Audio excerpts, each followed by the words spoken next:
from the real deal. I think that's the thing. I think as much as we have these fantastic exhibits, we don't want to. You don't want everybody looking at a phone. They want to be immersed in where they are.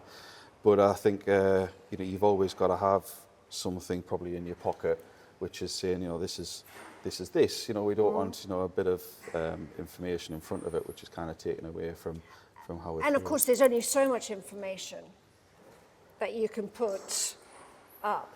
Yeah, so there is, and I think it's kind of you want those top level themes, and if you want any more information, then you can look at that after you visit. And of course, also like you mentioned, you're looking at sort of the wider accessibility picture, because not everybody wants to be walking around with a big group. Yeah. They might just want to be plugged into the audio. They want to come and visit, but they're being able to offer sort of different options. Yeah. Depending on your needs. Yeah, exactly that. So how does digital transformation align with your broader vision for the railway? I think sort of anything to do with our forward plan and our vision has to have an element of digital within it. I think even if that's, back office or front of house, it's got to have that. And I think, as I was saying earlier, it's that data analysis as well. Some of the bits which, people just don't see. And that can be right up from, ticketing systems, right up to wayfinding, right up to marketing as well.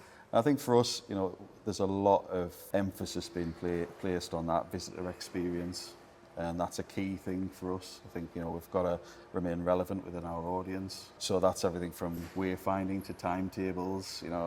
How many people don't know a train timetable now? It's kind of how we can simplify that. Accessibility as well. We get various audience groups with various access needs, and you can do that through digital.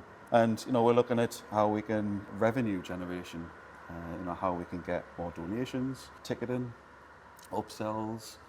So there's various ways in that respect. But also from a charitable point of view, we have a charitable aim which is more on education.